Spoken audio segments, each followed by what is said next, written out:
ఒకవేళ స్టెమక్ గానీ మనం ఓపెన్ చేస్తే చాలా ఘోరమైన స్మెల్ వస్తుందని చెప్పి నేను కొంతమంది డాక్టర్స్ తో మాట్లాడినప్పుడు వారు నాకు చెప్పారండి. ఓకే, చాలా కంపు వస్తుందని చెప్పి అన్నారు.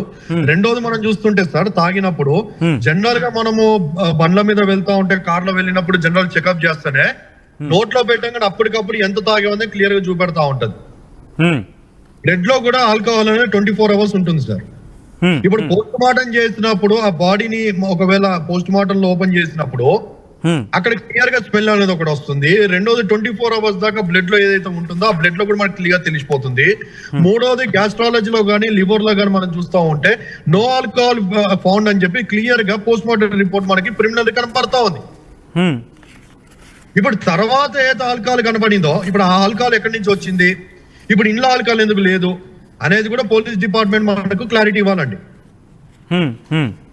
రెండు ధోనిల మాట ఇక్కడ కనబడతా ఉంది. ఒకసారి ఏమో ఆల్కహాల్ లేదని చెప్పి అంటారు, ఒకసారి ఆల్కహాల్ ఉందని చెప్పి అంటారు. అదే పోలీస్ వారిని మనం చూస్తూ ఉంటే ఐజీ గారు ప్రెస్ మీట్ పెట్టినప్పుడు మేము ఆ సీసీటీవీ ఫుటేజ్ రిలీజ్ చేయలేదు, మాకు సంబంధం లేదు, మేము రిలీజ్ చేసింది మాత్రమే అథెంటిక్ అని చెప్పి వారు చెప్తారు. చివరిలో చూసి ఏవైతే ఫేక్, మాకు సంబంధం లేదు, సోషల్ మీడియా నమ్మొద్దన్న సీసీటీవీ ఫుటేజ్ తీసుకొచ్చి ఇప్పుడు అవే కంక్లూజన్ ఇస్తూ కేసుని క్లోజ్ చేసినట్టు కనబడతా ఉంది. మూడో పాయింట్ మనం చూస్తా ఉంటే ఇప్పుడు గవర్నమెంట్ క్రిస్టియన్స్ అంతా వ్యతిరేకమైతా ఉన్నారు, పాస్టర్లు అంతా కోపంగా ఉన్నారు, పాస్టర్లు అంతా వ్యతిరేకం అయిపోతారు, ఓట్ బ్యాంక్ ఎక్కడ చీలిపోద్దన్న ఒక భయంతో, ఎందుకు ఈ భయం పట్టుకుందంటే సుమారుగా ఆంధ్రప్రదేశ్ లో మనం చూస్తే సార్ 70% క్రిస్టియానిటీ అనేది కనపడతా ఉందండి. ఆంధ్రలో ఎక్కువగా క్రిస్టియానిటీ ఉంది. సౌత్ లో అంటే ఒక కేరళ తర్వాత నెక్స్ట్ పొజిషన్ వచ్చి ఆంధ్ర అండి. రైట్ పీటర్ వెళ్ళే ప్రయత్నం చేద్దాం. అంతకన్నా ముందు లెట్ మీ కంప్లీట్ అండి. ఇప్పుడు ఆ పాయింట్ లో మేబీ సెన్సెస్ ఎలా ఉన్నాయి నాకు తెలియదు. గవర్నమెంట్ వాళ్ళకి ఇష్టం వచ్చిన సెన్సెస్ వాళ్ళు రిలీజ్ చేసుకుంటారు, కానీ గ్రౌండ్ లోకి వచ్చినప్పుడు మాత్రము 70% క్రిస్టియానిటీ ఉన్న ఆంధ్రప్రదేశ్ లో ఈ రోజు ఆ భయానికి 8,000 మంది పాస్టర్లకి సుమారుగా 95,000 మంది పాస్టర్లు ఉన్నారని చెప్పి గవర్నమెంట్ యొక్క సెన్సెస్ లో ఉన్నప్పుడు 8,000 మందికి మాత్రమే ఈ రోజు పాస్టర్లకి శాలరీలు ఇవ్వడానికి కారణం ఏంటి సార్? రైట్ మీరు పీటర్ అంటే ప్రవీణ్ కి సంబంధించి కన్ఫైన్ అవ్వద్దాం, ఆ తర్వాత బియాండ్ గా మాట్లాడిన సందర్భంలో ఈ విషయంలో గవర్నమెంట్ పాస్టర్ల నోరు మూస్తుందా, ఆ పాయింట్ నేను రేజ్ చేస్తా ఉన్నానండి. పాస్టర్లను బుజ్జగిస్తుందా? కోపంతో ఉన్న పాస్టర్లకి ఇది ఎయ్యుడు బట్టి పాస్టర్లంతా వారు వైపు వెళ్తారు. అరే చంద్రబాబు గారు చాలా మంచివారు, గవర్నమెంట్ బాగుందని చెప్పి ఆ ఒక సైకాలజీ మేడప్ అవుతుందని చెప్పి ఈ యొక్క ప్లానింగ్ గుడ్ ఫ్రైడే రోజు సాలరీ వేశారా? ఈ టైంలో ఎందుకు వేయాలి? గవర్నమెంట్ ఆల్మోస్ట్ ఫామ్ అయ్యి లాస్ట్ ఏప్రిల్ నుంచి ఇప్పుడు చూస్తే 1 year అయ్యి వస్తూ ఉంటే ఇప్పటిదాకా అయింది గవర్నమెంట్. ఇప్పుడు టకేల్మా అని చెప్పి క్రైస్తవులందరినీ కూల్ చేయడానికి ఈ శాలరీలు వేశారని చెప్పి క్లియర్ గా అది అర్థమైపోతా ఉంది. అంటే డబ్బుతో నోర్లు మోపిస్తున్నారా, డబ్బుతో ప్రజల్ని కొంటా ఉన్నారని ఒక పాయింట్ ఇక్కడ కనబడతా ఉందండి. అంటే ఇది కూడా ఒక అనుమానం అనేది నాకు ఉద్దేశం. ఇది కూడా ఒక అనుమానము. రైట్, ఒకసారి నేను సతీష్ గారికి వెళ్ళే ప్రయత్నం చేస్తాను. సతీష్ గారు, ఇక్కడ autopsy concluded at 5:15 PM on 26 March 2025 అని చెప్పి అటాప్సీకి సంబంధించి చెబుతున్న పక్షంలో ఫైనల్ ఒపీనియన్ని 11th అనే అంశానికి సంబంధించి మాట్లాడినప్పుడు ఇక్కడ క్వశ్చన్ రైజ్ చేయడం జరుగుతోంది. ఇక్కడ వాళ్ళు ఏమన్నారంటే opinion as to cause of death, opinion మాత్రం ఇక్కడ ఎక్స్ప్రెస్ చేయడం జరిగింది. దాంట్లో ఏమంటున్నారంటే approximate time of death between 1 to 2 days prior to the postmortem examination. The cause of death to be best of my knowledge and belief is pending due to toxicology report from RFSL Vijayawada. అలాగే ఇంకొక report పాథాలజీకి సంబంధించి. అందువల్ల కూడా అంటే ఇక్కడ conclusion అయితే ఇవ్వలేదు, కారణం ఇది అని చెప్పి ఇక్కడ కంక్లూజన్ ఇవ్వలేదు, బట్ అనుమానాలు మాత్రం కంటిన్యూ అవుతున్నాయి. సతీష్ గారు, నేనేం చెప్పేది, వాళ్ళు కూడా ఇంకా స్పష్టంగా అది ఫైనలైజ్ చేయలేనట్టుగానే ఇచ్చారు కదా సార్ ఇప్పుడు కూడా. ఓకే, ఒపీనియన్ అన్నట్టుగానే అది ఇచ్చారు. ఓకే అండి, ఇంకా అది ఫైనలైజ్ గా ఇది తీసుకుంటే ఫైల్ అని అన్నట్టుగా కూడా దాని క్లారిఫికేషన్ కూడా క్లారిటీ ఇవ్వలేదు. ఓకే, ఇంకొకటి ఏంటంటే మేము కూడా యాక్చువల్లీ ఇప్పుడు వచ్చిన రిపోర్ట్ ని ఏదైతే అంటున్నారో కూడా దాన్ని కూడా మేము ఇంకా దాని మీద ఇది లేదు సార్. అంటే ఇంకా మేము నమ్మలేని పరిస్థితిలో ఉన్నాం. సో కాబట్టి ఈ సందర్భంలో ఐ మీన్ నిజాలు అనేది తెలియడానికి మనకు ఇంకా టైం పడుతుంది. కాబట్టి సో ఈ సందర్భంలో మన రాష్ట్రం అంతా కూడా అంటే ఈ యొక్క ప్రవీణ్ అన్న గారి ఈ యొక్క ఇష్యూని ఇది ఒక రాజకీయంగా అంటే ముందుకు వెళ్తుంది అనేది కొంచెం చింతిస్తున్నాను నేనైతే. So it is going on political. So ప్రతిదీ కూడా ఇష్యూ పొలిటికల్ గా ఇష్యూకి దారి తీస్తూ ఉన్నది. సో మా సమాజానికి కావాల్సింది సత్యం కావాలి. యాక్చువల్లీ ఆయన what is the truth of the death. So that is we are fighting about that. So but it is going on.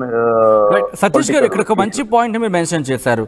If political implications లేకపోతే పొలిటికల్ గా ఒక ఇంపాక్ట్ ఉందనుకున్న సందర్భంలో ఇక్కడ కోర్టును ఆశ్రయించే అవకాశం ఉంటుంది. కోర్టులను ఆశ్రయిస్తే కనుక కోర్టుల విచారణ నేపథ్యంలో కొన్ని కీలక అంశాలు వెలుగులోకి వస్తే కనుక పొలిటికల్ ఇంప్లికేషన్స్ అనేవి ఎంతున్నా పంచైన సందర్భం అటువంటి దాఖలాలు గతంలో కూడా మనం చూసాం. సో ఇప్పుడు ఆ ప్రయత్నం జరుగుతోందా అనేది నా క్వశ్చన్ ఇక్కడ. సార్ నా ఉద్దేశం ఏంటంటే సార్, ఇది ఆల్రెడీ కోర్టుకి మనం సబ్మిట్ చేశారు కాబట్టి సో ఆఫ్టర్ జడ్జ్మెంట్ అనేది ఇంకా మనకు తేలాల్సిన పరిస్థితులు ఉన్నాయి. ఓకే, ఇది ఆల్రెడీ కేసు ఇస్ బెంచ్ ఎక్కింది కాబట్టి సో ఇంకా ఫైనల్ జడ్జ్మెంట్ అనేది కూడా how to deal the I mean case ఎలా డీల్ అవుతుంది అనేది we should wait and see అనమాట. So that before only it is on going on everything. అంటే పొలిటికల్ ఇష్యూస్ ఏంటంటే ఇప్పుడు ఇదే మూమెంట్ లో చంద్రబాబు నాయుడు గారు అంటే ఆయన ఏ ఉద్దేశంతో వేసాడో మనకు అర్థం కాదు, కానీ ఈ మూమెంట్ లో పాస్టర్లకు అనేది అదొక ఐ మీన్ ఆ యొక్క ఏమంటారు శాలరీస్ అనేది ఆ విధంగా 5,000 రిలీజ్ చేయడం ఒకటి. సో ఇదే మూమెంట్ లో హర్ష కుమార్ గారు కూడా ఈ ర్యాలీ ఇష్యూస్ ని తీసుకురావడం ఒకటి. ఇవన్నీ కూడా ఏంటంటే ఈ సమాజం, క్రైస్తవ సమాజం ఇంతవరకు పొలిటికల్ లో ఎందులో కూడా ఇన్వాల్వ్ కాలేదు సార్, మై థాట్.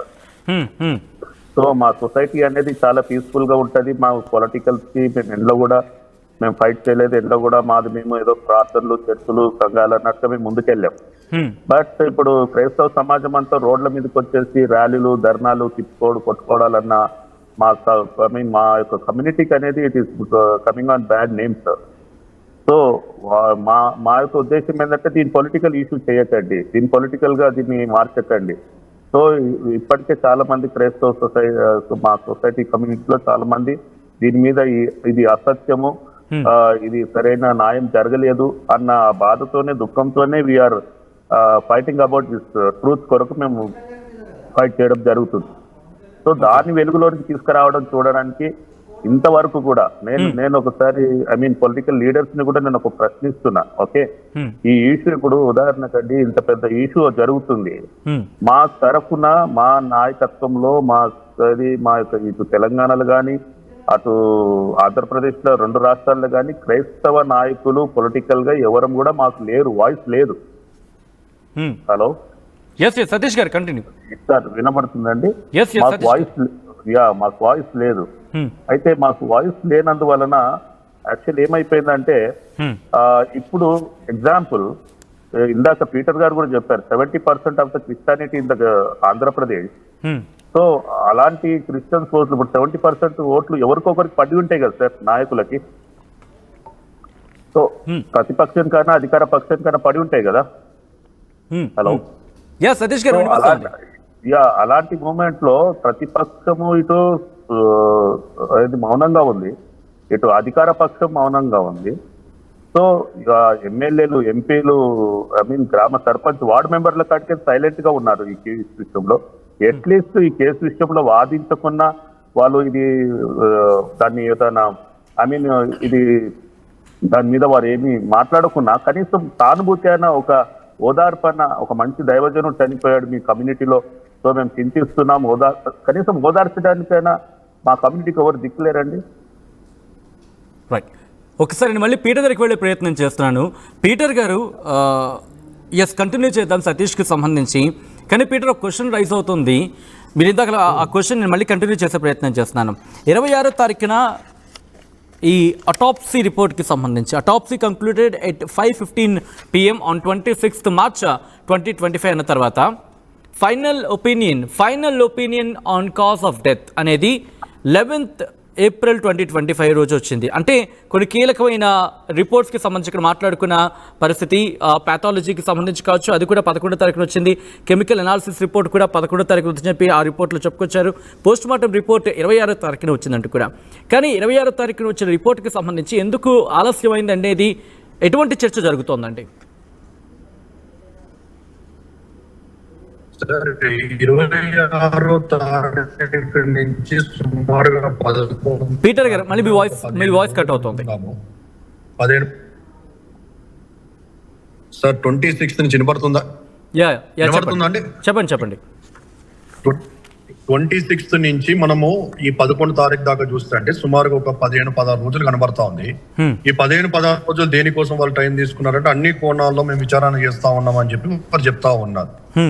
అయితే ఈ రిపోర్ట్ ఏదైతే ఉందో మిగతా డిపార్ట్మెంట్స్ వాళ్ళు ఇన్వెస్టిగేషన్ చేసి లేకుంటే ఆ లివర్ లోనో లేకుంటే కిడ్నీస్ లోనో ఏదైతే ఆల్కహాల్ ఫౌండ్ అయిందని చెప్పడానికి 16 రోజులు పడుతుందా అండి? ఒక్కసారి మళ్ళీ రిపీట్ చేయండి, మీ వాయిస్ కట్ అయింది. పోస్ట్ మార్టమే నీకు 1 డే పడుతున్నప్పుడు వినబడుతుందా సార్ ఇప్పుడు? ఎస్ కంటిన్యూ అండి. హలో పీటర్ గారు కంటిన్యూ అండి. వినబడుతుందా? Yeah clear. 26th నుంచి 11th దాకా అండి. 26th నుంచి 11th దాకా మనం చూస్తే 15 నుంచి 16 రోజులు కనబడతా ఉందండి. పోస్ట్ మార్టం చేయడానికి ఒక 1 డే సరిపోతుంది సార్. 1 డే సరిపోతుంది. అందులో కొన్ని డిపార్ట్మెంట్స్ ఉన్నాయి. లివర్ వాడు లివర్ చేస్తాడు, కిడ్నీ వాడు కిడ్నీ చేస్తాడు, హార్ట్ వాడు హార్ట్ చేస్తాడు. వాళ్ళ డిపార్ట్మెంట్స్ వాళ్ళకి గైనో చేస్తాడు, గ్యాస్ కి సంబంధించిన గ్యాస్ చేస్తారండి. ఒక్కడే అన్ని చేస్తున్నాడు అంటే 15-16 రోజులు తీసుకున్నారంటే అర్థం ఉంది సార్. ఇప్పుడు గ్యాస్ట్రాలజీకి సంబంధించిన సబ్జెక్టు వాళ్ళ డిపార్ట్మెంట్ వాళ్ళు చేసుకుంటూ వెళ్ళిపోతారు కదా వాస్తవానికి. కానీ ఇక్కడ అంశాన్ని ప్రస్తావించారు. పోస్ట్ మార్టం రిపోర్ట్ అనేది 26వ తారీఖు దీంట్లో మెన్షన్ చేశారు. Final opinion cause of death లో ఐఎమ్ సారీ ఆ థర్డ్ పాయింట్ కింద మెన్షన్ చేశారు 26 మార్చి 2025. పోస్ట్ మార్టం రిపోర్ట్ అయితే మాత్రం 26వ తారీఖుని. కానీ మిగిలిన రిపోర్ట్లకు 11వ తారీఖు వరకు కూడా సమయం పట్టింది అనేది మనకి ఈ రిపోర్ట్ బట్టి మనకి అర్థమవుతోంది. మోర్ దెన్ 15 days అండి. 26th నుంచి మీరు 11th చూసుకుంటే మోర్ దెన్ 15 days కనబడుతుంది.